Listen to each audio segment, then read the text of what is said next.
જિલ્લા કક્ષાના બાળ વૈજ્ઞાનિક પ્રદર્શનનો વિધાનસભાના અધ્યક્ષ શ્રી શંકરભાઈ ચૌધરીના હસ્તે શુભારંભ. વિદ્યાર્થી અવલોકન પ્રવૃત્તિ જિજ્ઞાસા પ્રયોગો અને સિદ્ધાંતો થકી વિજ્ઞાન જગતમાં આગળ વધવું જોઈએ તેમ અધ્યક્ષ શ્રી શંકરભાઈ ચૌધરીએ જણાવ્યું.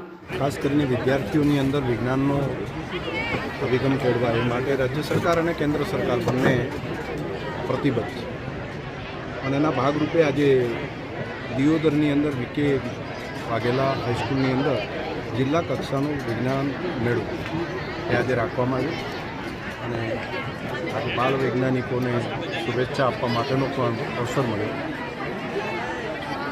વિજ્ઞાન પ્રત્યેની રુચિ નવી જનરેશનની અંદર ખૂબ સારી કેળવાઈ રહી અને તેને વધારે પ્રોત્સાહન આપવાનું કામ દેશના પ્રધાનમંત્રી મોદી સાહેબ સતત કરે છે.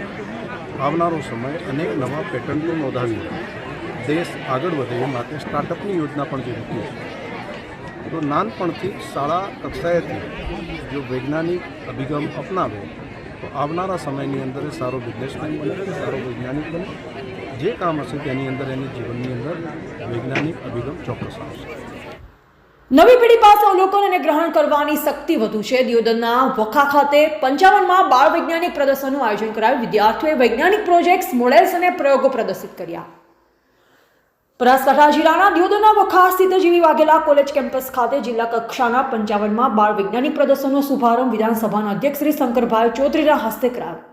તારીખ 13 થી 15 ડિસેમ્બર દરમિયાન યોજાનારા વિજ્ઞાન પ્રદર્શનમાં જિલ્લાની પ્રાથમિક, માધ્યમિક તેમજ ઉચ્ચતર માધ્યમિક શાળાના વિદ્યાર્થીઓ દ્વારા વિજ્ઞાનને લગતી વિવિધ કૃતિઓ રજૂ કરાઈ છે. પ્રદર્શનના શુભારંભ પ્રસંગે અધ્યક્ષ શ્રી શંકરભાઈ ચૌધરીએ જણાવ્યું કે દેશના વિકાસ અને નવીન ટેકનોલોજી માટે દેશના વૈજ્ઞાનિકોનો ફાળો મહત્વનો રહ્યો છે.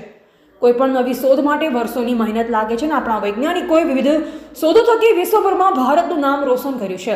તેમણે કહ્યું કે વિદ્યાર્થીઓ અવલોકન પ્રવૃત્તિ, જિજ્ઞાસા પ્રયોગો અને સિદ્ધાંતો થકી વિજ્ઞાન જગતમાં આગળ વધી શકે છે.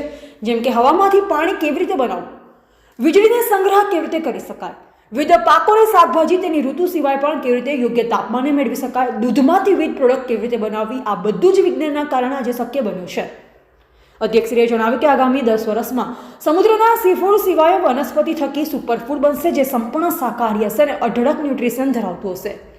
નવીન પેઢી પાસે અવલોકન અને ગ્રહણ કરવાની શક્તિ વધુ હોય છે. અધ્યક્ષશ્રીએ વિદ્યાર્થીઓને વિજ્ઞાનને લગતા વિવિધ પ્રશ્ન પૂછી આગામી ભવિષ્ય માટે અભિનંદન પાઠવ્યા. તેમણે વાલીઓને પણ સૂચન કર્યું કે વિદ્યાર્થીઓને રુચિ અનુસાર વિજ્ઞાન સહિતના વિષયોમાં કરિયર બનાવવા તરફ આગળ વધવા જણાવ્યું. આ પ્રસંગે ધારાસભ્ય શ્રી કેસાજી ચૌહાણ, પાટણ યુનિવર્સિટીના વાઇસ ચાન્સેલર શ્રી, બનાસ બેંકના ચેરમેન શ્રી દયાભાઈ પિલ્યાતર, જિલ્લા શિક્ષણ અધિકારી શ્રી હિતેશ પટેલ, પ્રાથમિક શિક્ષણ અધિકારી શ્રી વિનુ પટેલ સહિત વિવિધ શાળાઓના આચાર્યશ્રીઓ, વિદ્યાર્થીઓ અને મહાનુભાવ ઉપસ્થિત રહ્યા હતા. Bureau report Ramesh Rana, India live Gujarat, Banaskantha.